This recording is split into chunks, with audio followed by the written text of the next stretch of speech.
Hey guys, it's Christine here, and we are doing our joint Facebook Live today to talk about who and what you need to reach your goals in 2018. Hey Jennifer, hey Nicholas. Hey. The theme of the day is really connection. It's all about connecting to the people and the resources that you need. So we understand that whenever we set a goal for ourselves or a vision for our lives, that we have to get access to the things that will help us to achieve that vision or achieve those goals. So in some cases, it could be growing an email list to 1,000 people so that more people buy your digital product, whatever that is, because it is really all a numbers game to conversions. So, part of doing that is understanding, hey, which system is going to be the best for me to manage as myself, as a person. I think you bring a good point. A lot of people ask me, what is the perfect system? What is the right email provider? What is the right project management system? People ask me that all the time. Mm-hmm. And there are so many factors that go into that. My short answer is always the one that you'll use. Exactly. Because it's not the same thing for every person. When I started my list, I started with MailChimp. Because it was free, or it was $10 a month to add the automations, which now are free. Yep. And I tell everybody that's a great way to get started when you're starting to build your list. But then it got to be like too difficult to manage because I had like this challenge and that challenge and then my main newsletter. And so I had people subscribe 3 times to the same thing. So people weren't subscribing. So then I chose to go to ConvertKit because it gave me that whole, like that one person, that one big list with all the different tags, which made it a little bit more manageable. So, and it depends on what the goal is and how you want to achieve it. There's pros and cons to every system. And so that's part of like the resources factor of, what computer systems do I need? What email system do I need? And then you're looking at your people too, like, just in general. Okay, if I want to have this challenge, do I have people that I can go out to say, hey, I'm having this really cool challenge. Would you mind sharing it with your group for me? So giving them some swipe copy saying, hey, here's the Stress Less, Relax More challenge. It's 3 days long and, I'm really trying to get people into it. Would you mind sharing it? And if you start to build that network of people, they'll be like, yeah, sure, I'll share it for you. I'll help you promote it. When it comes to who you need in your business, those connections that you're building, you may not see an immediate return on them, but it's so important. We had a networking event locally yesterday, and that is something that I host, and it takes a lot of my time. So this morning I had an event that came up, and I just wasn't feeling great. I'm trying to get up early and get out there, and it really pays off to go. Because getting out there in the community and having people start to recognize you and get to know you and to trust you is really important for the long term in your business. And Absolutely. It's really easy. It's easy to like push that off especially when you're building a business and you're, so wrapped up in the day to day. And there's, we all have all those hats that we have to wear between personal and business. It's easy to push it off and not follow through on that. But I had to remind myself this morning that the benefit is getting out there and connecting. As I do also hold my own networking events virtually. And I tell people that, you're looking at an ROI of like 6 months to a year on those relationships for the most part. I'm not saying every time, but it takes that amount of time for somebody to get to, know, like, and trust you enough to be willing to refer people that they trust or that trust them into your network. Over time, as you interact with people, you find that they may help you in ways that you don't expect. Maybe you want to start a brick and mortar business. Well, then you want to look at who can I connect with, like the Small Business Administration, the Small Business Development Center, the local economic partnership. Like who can I connect with both as a person and as a resource, because there's a resources full of people who run them, that they can give you that consulting and that information that you need to help you make a really good decision on how to move forward from where you are. Because we're always looking for somebody who's either been where we are or knows something that we don't. And, the systems get you halfway there. The other part is the people. And, nobody can buy from you if they don't know that you exist. So, well, I think half of doing business, whether you're online or, bricks and mortar, is showing up. yeah. I mean, that is the biggest part. It's the thing that we don't see the immediate results on. I actually got a phone call yesterday. It was a total cold call from someone who said, you checked out my LinkedIn profile in December 2016. And she's been like following me and checking up on things since then and called me. Cool. So you just never know. It's not an immediate return, whether it's online networking or off. Being available to build those relationships and nurture those relationships, because you don't know who's going to be able to support you, how they're going to do it. It could just be a referral. It could be your next customer. You don't know, and you don't know when they're going to show up. The lurkers are the buyers. Absolutely. I noticed that in like a lot of the Facebook groups is, that I've been active in, is the lurkers are the buyers, and it's the people who are behind the scenes. Like even for example with Audra, like I've been sending out, emails. I was sending out emails and sending out emails. Nobody would ever, that say, hey, reply, tell me whatever. And then like the one day she said to somebody in conversation, like, oh, you should check out Jen's email list. It's really cool.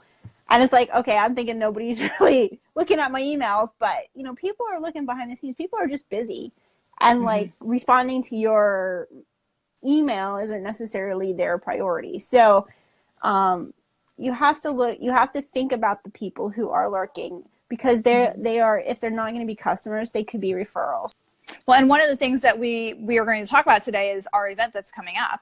Yes, and exactly. The event that's coming up is really a day to work on your business. It's that day for you, because we're always so busy working in our business. Like I said earlier, sometimes we don't want to take that day to go to a networking event because we have other things to do, but it's really important to take that time and work on your business. And of course, connecting with others is part of that. For the event, we're going to go through, what your vision is. We're going to go through your goals for 2018, how you can reach them. And that's where that whole connecting piece comes in. Who do you need to support you in that? And what resources do you need as well? Sometimes I also think it's who do you need to be? It's not easy to show up at a networking event to a room full of people that you don't even know and, really introduce yourself and talk about your business. But it's something that we sort of have to step out of our comfort zone and do. And having somebody to really brainstorm with, I think that's where I was going with it, is that's part of our day, is going to be connecting with a group of women and really brainstorm and share experiences and ideas so that we could really plan out 2018 and have an amazing year. And I think you could probably speak to that as well, the importance of having a network, not just from the networking perspective, like we were talking, but a network of people that sort of have your back. Exactly. You and I talk a lot. We sort of share ideas and we share the ups and the downs and talk about a life and business. And it's really important to have somebody like that in your corner. Exactly. I think the thing that people don't often think about in some ways is like when you're looking at, your opportunities to get visible, get your name out there, you have to look at what resources, like, is writing for blogging a potential, and then looking for those opportunities to blog, or is pitching an article in the newspaper, in your local newspaper. What can you pitch about? What topic can you talk about? Like if you're a photographer, you could talk about the importance of professional headshots on your social media profiles. Right. And some people don't know that, like, we can't assume that everybody knows everything that we do. And so a really big part of this workshop is, for me at least, is going to be guiding people through, if they want to start blogging more, or they want to start getting visible that way, like, how do they do that? Right. Like, where can they go? Like, literally I'll be on my iPad, like, okay, here's some places that you can check to see if you can start to get more visible there. And it's also, like leveraging those connections, leveraging those resources, and leveraging the collective mastermind at the event, because I know a lot about a bunch of different things, but you know about a lot about a bunch of different things than maybe I know about. And so everybody at that event has their own unique perspective on everything that they can share with the group and help to brainstorm. because we all have such different experiences. Absolutely. And I think we don't get enough of that. You know, we've all gone to events where we might meet somebody for coffee and we brainstorm and we're like, oh, this is great, but we do it so infrequently. We don't really take that time for ourselves and for our business. We're rightfully so concerned with our client work and all the important things, but you know, if we're not building on our business and following our dreams and setting those goals and tracking the steps to reach those goals, then we're going to sort of be stuck in the same space. Exactly. So it's really important. I thought you were going to go into the reporter a little more. That's a great example of how, you know, connecting with people. We talked yesterday at an event where Jennifer shared that she pitched a story to a reporter, which part of that is stepping out of your comfort zone. Most people assume that they're not going to want to know that, or if they wanted to, they would reach out to me. No, you really do need to take the initiative sometimes and reach out to them.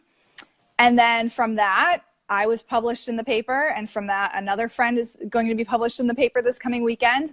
And it really sort of snowballs, just that one person taking that initiative to share what's going on in our community has really spread. And it is in my case, it's so interesting because generally I would go like towards the Reading area for networking and like not. And then for some reason, since I live closer now to I'm about the same distance from Pottstown, I've been going there. And the reporter's like, oh, I need Tri-County, like Pottstown area information. And I'm like, well, I do have some contacts there. Let me put you in touch with these people. And so it's really about, you know, building that amazing spider web. For example, with the newspaper articles, knowing, hey, maybe what are they already publishing? Like in my case, it was they published an article and I said, well, I like what you wrote, but here's another perspective. And he chose to accept that. And then it kind of snowballed from there. And so now all the contacts, and we're talking a year later, some of the contacts I met a year ago are now starting to see some traction because of something that kind of happened. I think it's the consistency as well. So it's not something where you do it once and, you know, you expect to get a lot out of it. It's showing up. It's showing up regularly, like we talked about earlier. And then it really pays off after some time. Exactly. Yes. It's definitely a marathon, not a sprint. Absolutely. You know, the 2018 planning for the 2018 piece is kind of the sprint part of it, planning that. And, you know, but you're also looking 6 months to a year out. Sadly, we live in a society that's kind of full of instant gratification. What's in it for me? What's in it for me right now? Especially with all the smartphones and everything. And, you know, people think that they're just going to put something out there or whatever, and it's just going to automatically, magically, like, attract people to it. And you have to, like, start to build that network of people and resources that you can, because a big part of connection is being a resource for somebody. So if they need something and you know of something that can help them, helping them that way, and that all starts to build that relationship and helps to increase your knowledge so that you can help other people. Absolutely. So excellent. Good stuff. Well, again, we want to invite you to our Fabulously Balanced Connections event. That's what we're calling it. It is on October 22nd. It's a Sunday. It is a full day event to work on your business instead of in your business. So it is all about you, all about your goals, really creating a vision and dreaming big. That's how we're going to start. And then we're going to go into the goals that you need to set or that you want to set for 2018, how to break those down. Yes. We're going to talk about, you know, yearly, quarterly, all that good stuff, and then create a roadmap, like a 90-day plan, basically, and give you some of the strategy and help you with some of those resources and connections to really make it happen in 2018. You can go to fabulouslyBalancedConnections.com to register. Please register right away if you're interested, or contact us if you need more information. All right, well, have a great day, everyone, and we'll see you soon. Bye. Bye.